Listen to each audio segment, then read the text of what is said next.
My dad told me. We don't want to see your face on Thanksgiving, so I shut off everything they owned Reddit stories. For 3 years I paid their rent, bills, and medical costs while they called me selfish for asking for thanks. The day they kicked me out, their phones died, their power shut off, and the family that erased me finally met life without my wallet. Hi, I'm Liam, 28, and last Thanksgiving my dad blocked me in the doorway, stared straight into my soul, and said, "We don't want to see your face today." Behind him, my brother was grinning like he'd won something. So I did the only logical thing. I smiled back, wished them a happy Thanksgiving, and walked away. What they didn't know: I'd spent 3 years bankrolling their entire lives. Rent, car repairs, utilities, groceries, dad's heart meds, mom's dental work, my brother's endless business ventures. All of it. Every month. Like a dependable, exhausted ATM that sometimes cried in the shower. Back then, I thought they loved me. Or at least appreciated me. Or at minimum knew my name. Turns out, they didn't love me. They loved my debit card. Let me rewind.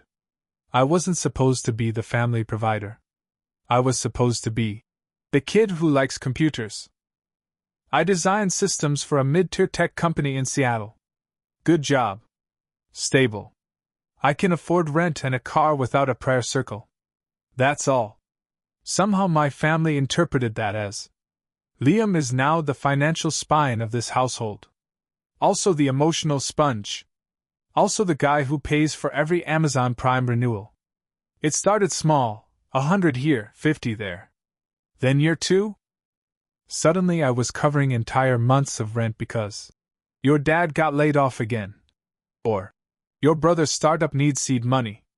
His startup, by the way, was a resale shop for inspirational gym merchandise. He sold one tank top to my mother, using my PayPal. Year 3. I wasn't helping anymore. I was the infrastructure. But the real breaking point wasn't the money. It was what happened the day before Thanksgiving. Dad called me and said, "Bring pie."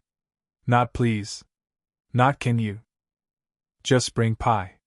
Then, 2 hours later, I get a message from my brother. "By the way, I might need you to cover December's rent. And January." Long story. Love you, bro. He didn't love me. He loved the financial fantasy version of me. So I decided something that would change everything. I was done. Completely, permanently done. Phone plan? Removed them. Car insurance? Gone. Streaming services? Changed passwords. Credit card access? Locked down. Venmo? Blocked. Autopays? Deleted with the sweet, sweet joy of a man reclaiming his wallet. I didn't tell them. Not yet. I wanted to say it face to face. I wanted them to look at the sun they drained dry, and realize the ATM was closed for renovations forever. But I never got to say a word. Thanksgiving Day, I showed up, pie in hand. Dad stood in the doorway like a bouncer whose entire personality was heartburn and misplaced authority. "You turn our phones off? You cancel the car insurance?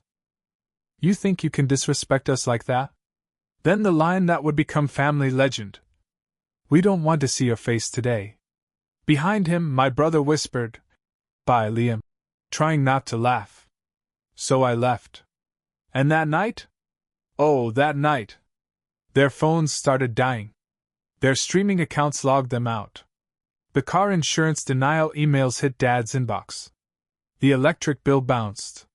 Their world, which I had been single-handedly holding up like a tragic Greek myth character, collapsed. By midnight they were blowing up my phone. Too late. I'd finally walked out. And they had no idea what was coming next.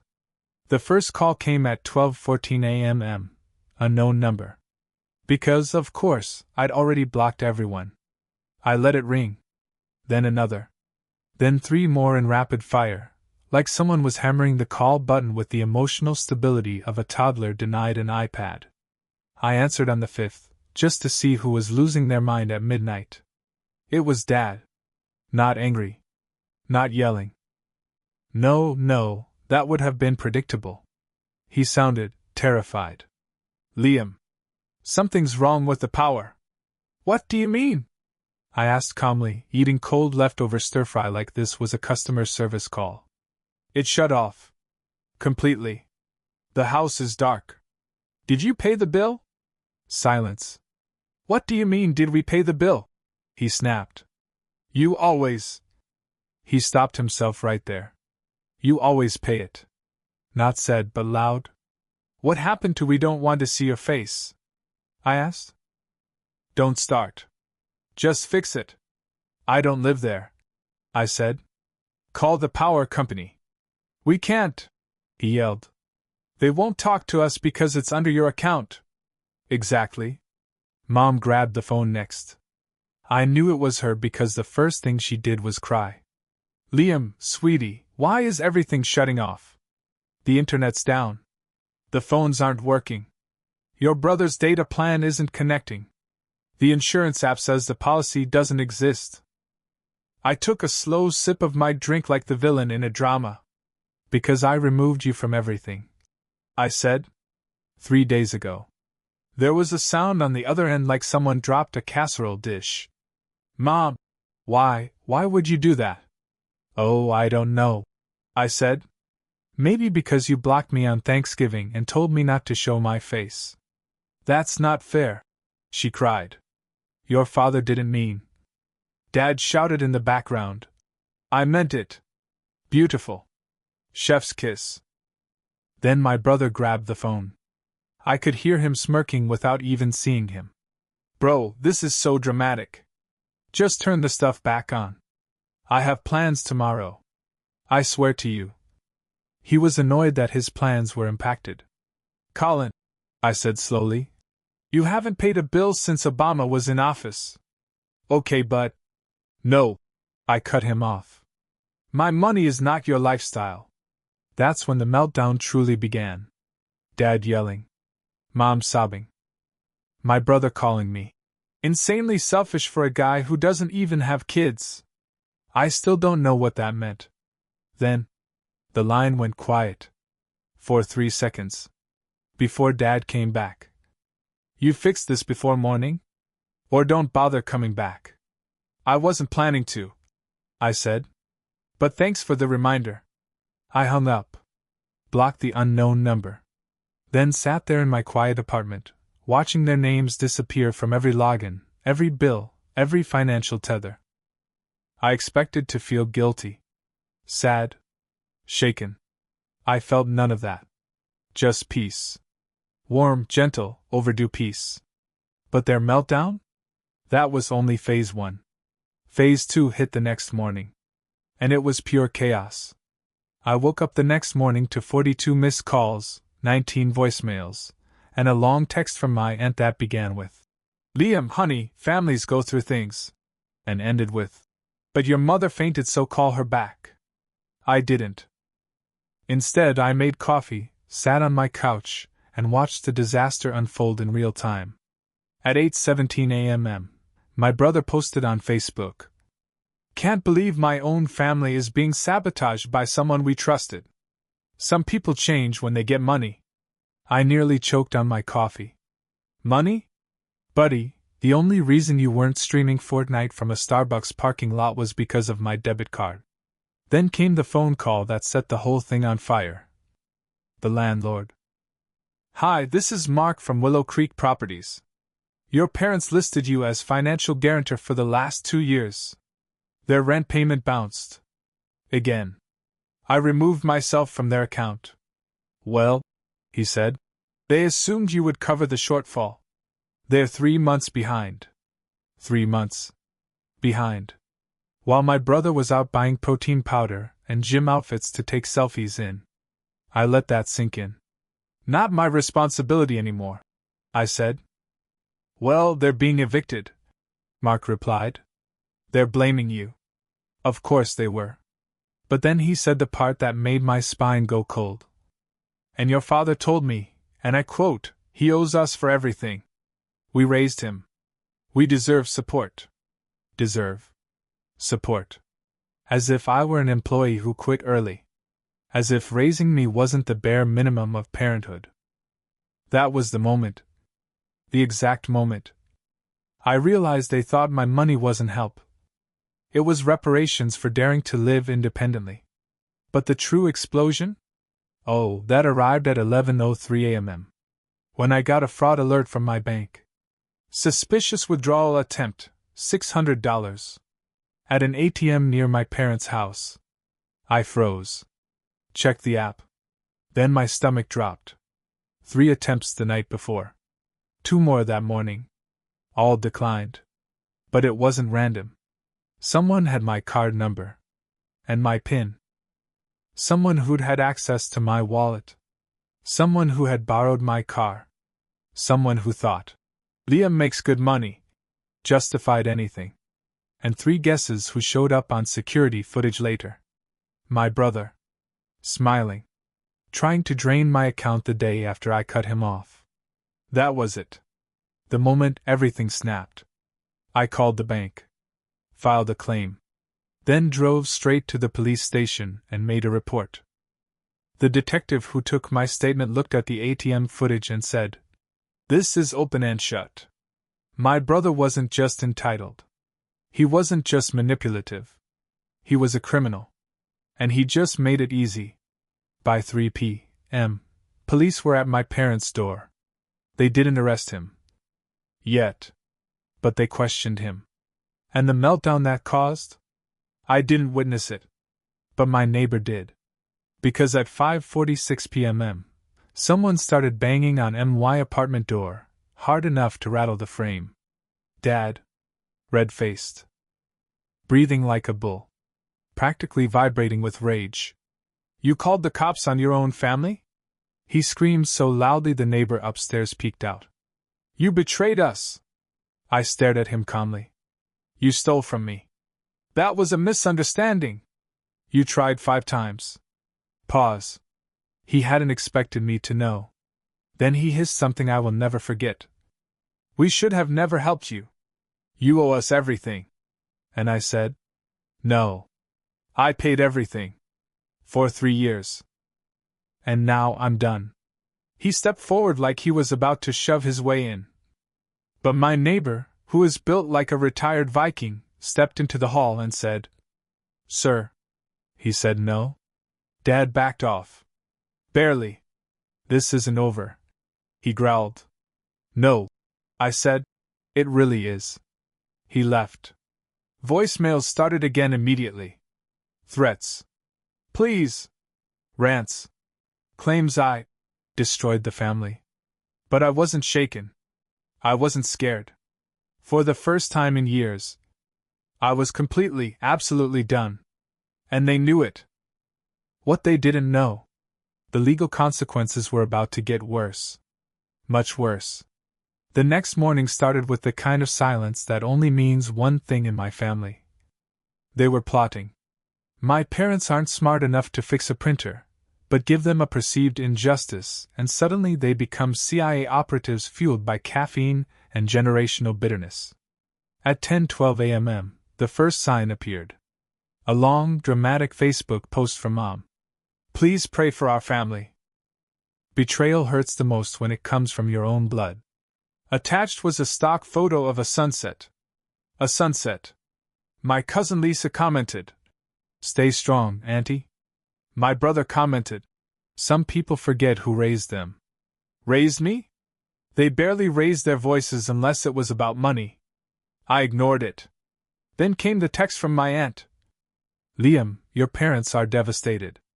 Come talk before you do something irreversible." Irreversible? I wasn't launching missiles. I was just refusing to finance Netflix. But apparently, boundaries are now war crimes in my family. I put my phone down. Made breakfast. Sat on the couch. A peaceful Saturday morning. Until the detective called. "Good news," he said. "Your bank confirmed the fraud claim. We have timestamps, ATM footage, and withdrawal attempts tied directly to your brother." My stomach twisted. Not guilt. Not sorrow. Just the weight of reality. "Next step," the detective continued. is forwarding everything to the DA. Your brother will need to come in for a formal interview. Okay, I said quietly. He added, given the evidence, charges are likely. I didn't know how to feel. I wasn't trying to ruin his life. He'd done that himself. I just finally stopped shielding him from the consequences. But my parents? Oh, they had a meltdown like you wouldn't believe. At 2 p.m., my doorbell rang again. Not a bang this time. A ding-dong, ding-dong, ding-dong. Like someone was hammering the doorbell for cardio. Mom. Red-eyed. Hair frizzy. Holding her purse like a life raft. Liam, baby, please. She started, voice trembling. We can fix this. You don't have to press charges. I didn't press anything, I said. I filed a fraud report. The police handle the rest. She waved her hands, frantic. But he's your brother. He's a grown adult who stole from me. You don't understand, she whispered, glancing behind her like paparazzi were hiding in the bushes. Your father is furious. He says you're trying to break up the family. I blinked. The family fell apart when you asked me for rent 3 months in a row while buying new patio furniture. Don't be cruel, she snapped. We were struggling. You didn't struggle, I said. You spent. Her face hardened. You've turned into someone unrecognizable. No, I said quietly. I just stopped being your wallet. She let out this wounded gasp. The kind people make when they realize the emotional leash they counted on isn't attached anymore. You owe us, she whispered. That word again. Oh. For what? For food and shelter they provided 20 years ago. For raising a kid they chose to have? I don't owe you. My voice didn't shake. Not even a little. Mom's expression cracked, like she expected me to apologize, cave, say I didn't mean it. But I meant every syllable. If you let them charge your brother, she said coldly, you'll destroy us. No, I said, stepping back inside.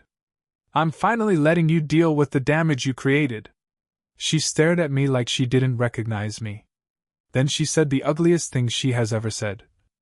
You're dead to us if you don't fix this. I was dead to you the moment I stopped paying. I closed the door. She didn't knock again. Didn't yell. Didn't cry. Just stood there for a long moment. Then left. I watched through the peephole as she walked away slowly, shoulders slumped. And that's when I realized something painful. She wasn't devastated because my brother might face consequences. She was devastated because I finally stopped protecting them. And they had no idea what to do without me. But the real knockout punch? The moment this whole disaster went nuclear? That was coming in part 5.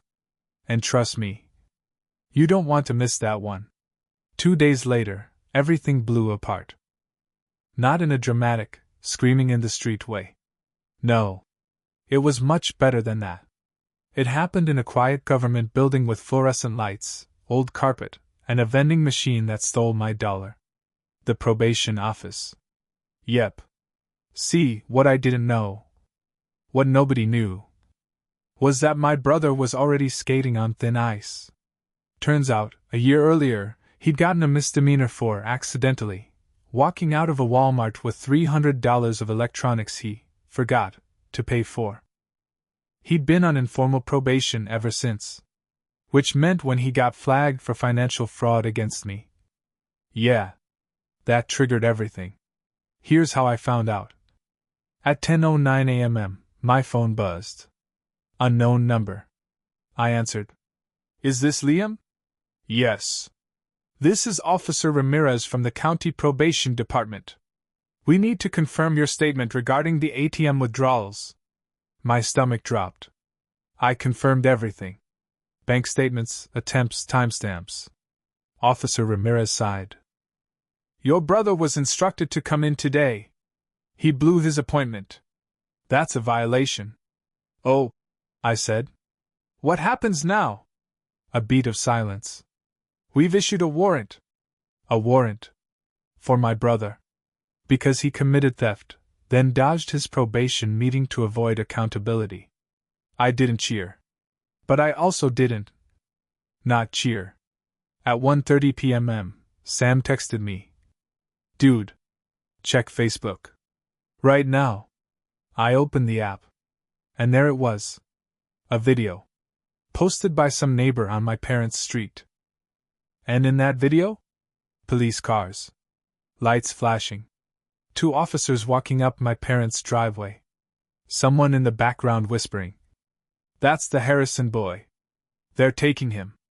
Then the camera zoomed in. And there was my brother. In the doorway.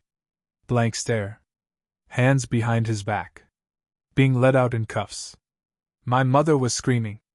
My father was yelling at the officers. My brother looked like he just found out gravity applied to him personally. And the caption? Drama at the Harrisons again. I watched that video 3 times. Not out of cruelty. Not out of revenge. But because for the first time in years, the consequences weren't hitting me. They were hitting the people who caused them. And oh, they hated it. 20 minutes after the video hit Facebook, my dad called. From a different number, because I had already blocked his last 2. I answered. Mostly for the entertainment value. This is your fault, he roared, voice cracking. You ruined his life. No, I said calmly. He ruined his life by stealing from me. You could have fixed this. Why? I asked. So he could do it again. You should have kept quiet. Dad, I was robbed. You're his brother. And he's a grown man who made choices. Then he said something I will never forget. You better pay for a lawyer. If you don't, you'll never be part of this family again. I almost laughed. You already kicked me out at Thanksgiving, I said. Remember? We don't want to see your face. Your words. That was different. No, Dad. That was finally honest. Then I ended the call. Blocked him again. 5 minutes later, I got a text from my aunt. Liam, honey, your parents are too emotional to say this, but they expect you to pay your brother's legal fees. Of course they did. Why pay themselves when their human ATM still existed somewhere? I replied. I'm not paying for a lawyer. And I'm not discussing this again. She never texted back. That night, Sam showed up with wings and beer. He dropped a bag on my table and said, So, your brother got arrested? Yep. And your dad blamed you? Yep. And someone recorded it? Yep. Sam cracked open a beer. This is better than TV. We watched the video again. And again. And again. It wasn't joy. It wasn't revenge. It was closure. For once, I wasn't the fallout zone. They were. But I didn't know the real aftermath yet. Because part 6? That's where the court drama begins. And trust me, it gets wild. My brother's arraignment was scheduled for the following Thursday at 9 a.m. I wasn't required to attend. So naturally, I showed up early with a latte and front row energy. I didn't go out of spite. I went because if my family was going to rewrite history later, I wanted to witness the original script with my own eyes. When I walked into the courtroom, the first thing I saw was Mom. She looked older. Hair messy, makeup smudged, eyes swollen. Like she'd aged 5 years in 1 week. Dad was sitting next to her, arms crossed, jaw clenched, radiating the same energy as a man whose car was towed but insists it's the city's fault. And my brother? Sitting at the defense table with a public defender, and a look on his face like this was all just a mild inconvenience. Mom saw me first. Her whole body tensed. Then her expression shifted into that wounded, trembling lip look she weaponized so well. She whispered something to Dad. He turned around, locked eyes with me, and gave the ugliest glare he's ever thrown. I smiled. Small. Polite. Dead inside. The judge called the room to order. Case number 48219. People vs. Colin Harrison. My brother stood. The judge began reading the charges. Misdemeanor theft. Probation violation. Bank fraud under $5,000. Unauthorized access to financial information. Mom gasped, clutching her chest like she just watched her favorite soap opera character die. Dad muttered loud enough for everyone to hear. "This is ridiculous." The judge's eyes snapped to him. "Sir, you speak again and I will have you removed." Dad shut up. I nearly applauded. Then the prosecution dropped the bomb. "Your Honor, we have ATM footage, bank records, and timestamps. The victim provided full documentation." The judge nodded. "Clear evidence. Proceed." The public defender whispered something to my brother. My brother nodded once, looking bored. Then the judge said the thing I didn't expect. "Mr. Harrison, the court is offering you a plea." Guilty. 2 years probation. 100 hours community service. Mandatory financial counseling. And restitution of $4,000 to the victim. Mom shot out of her seat. $4,000?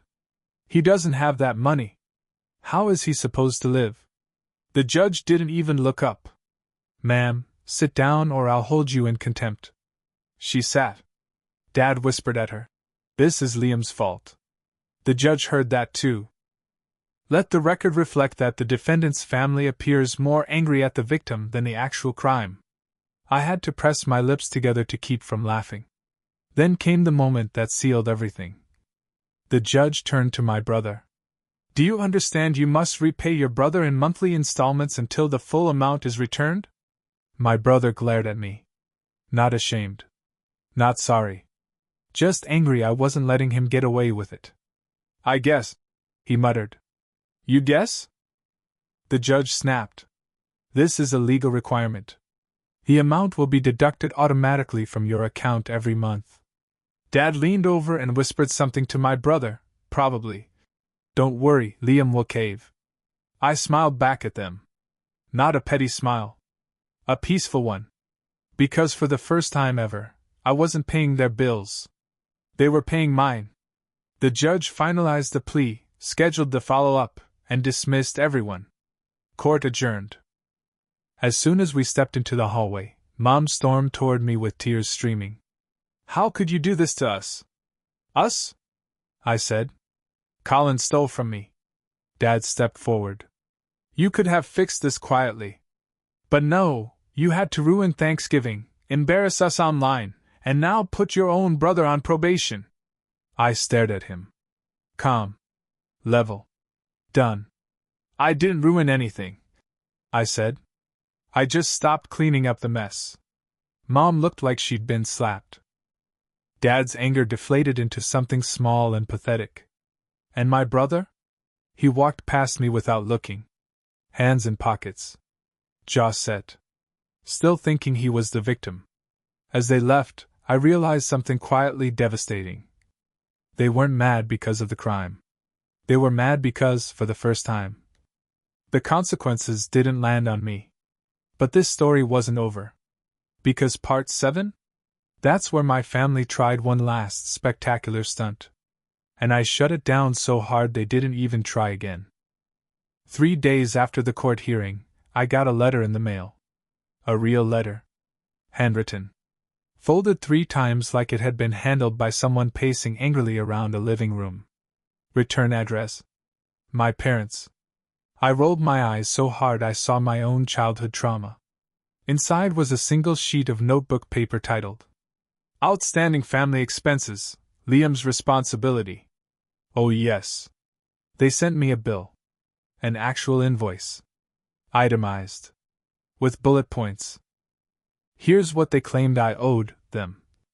$3,200 for raising you. $1,180 for food consumed between ages 13 to 18.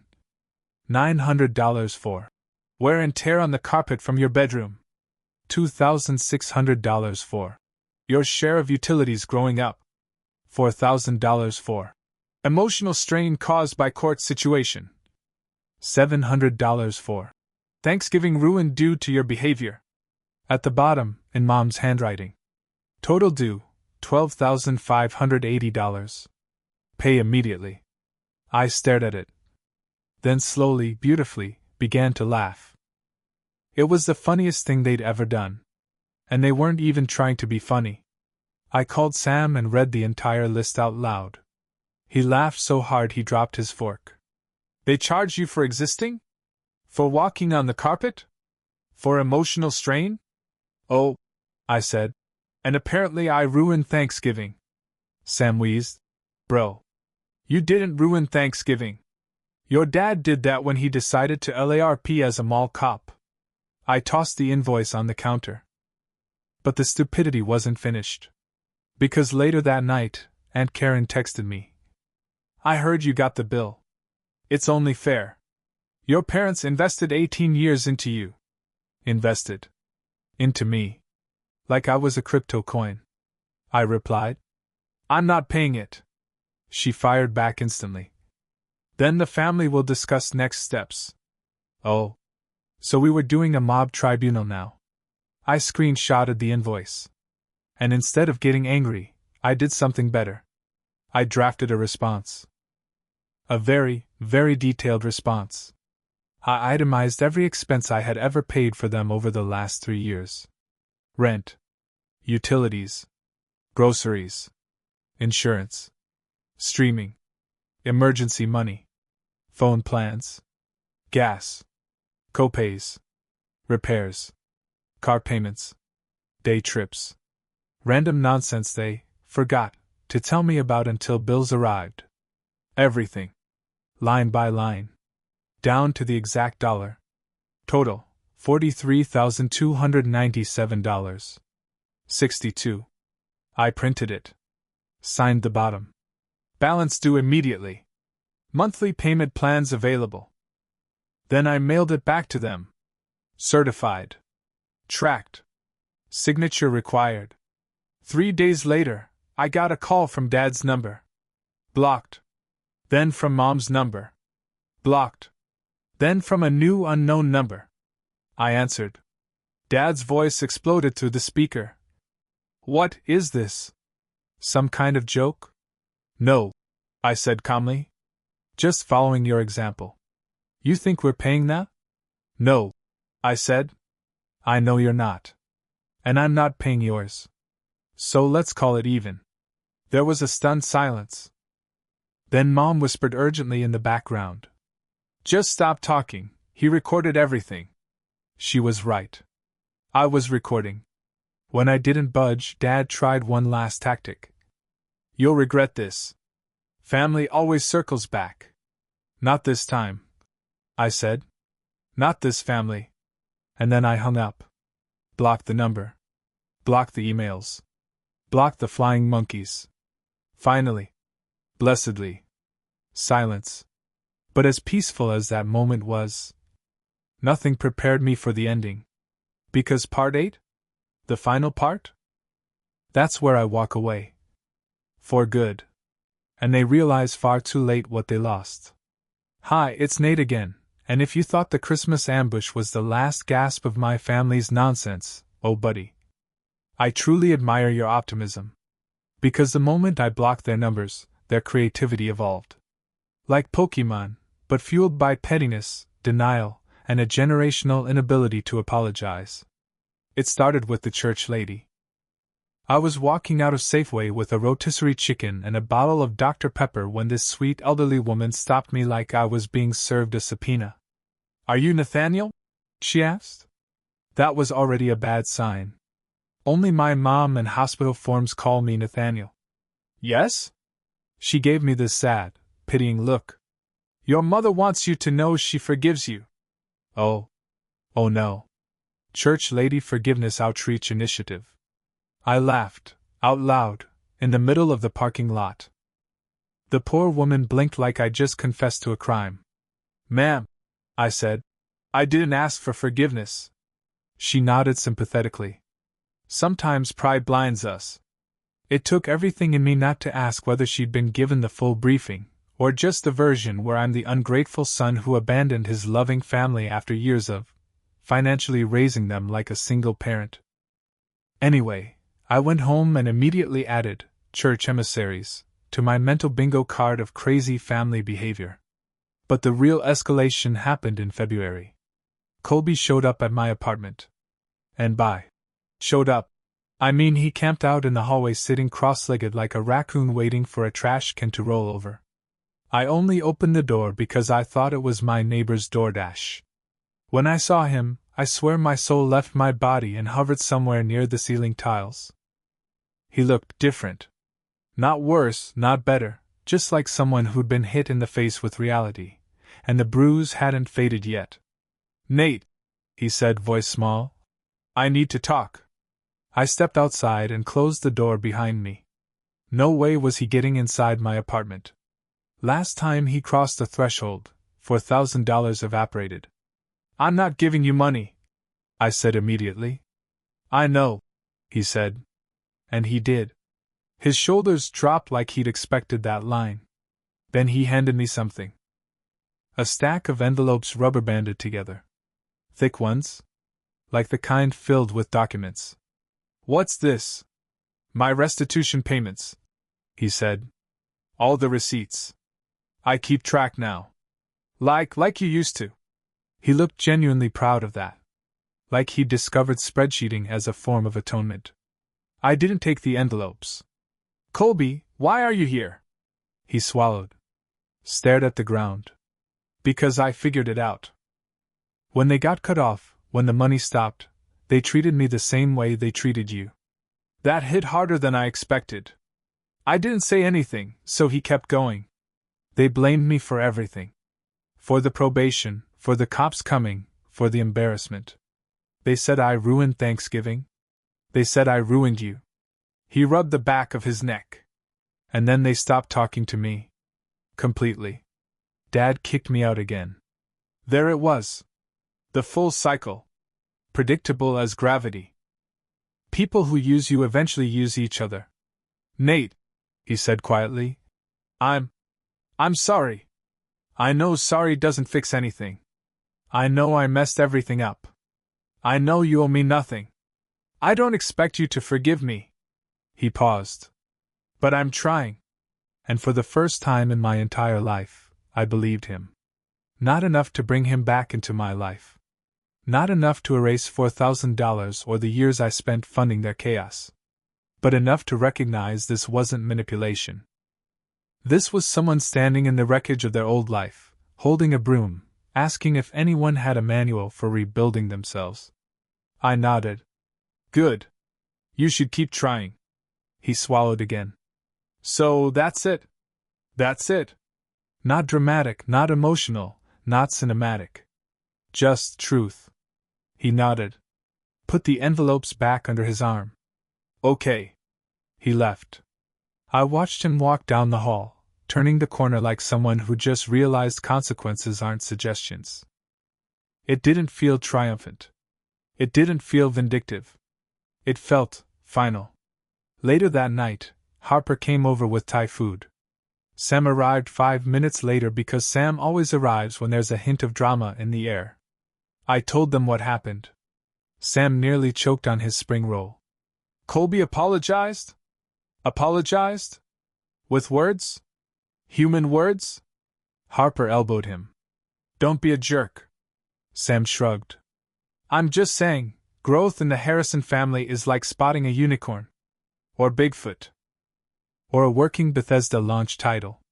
We laughed. We ate. We talked about the company, the new build, the world we were building that didn't include chaos disguised as family.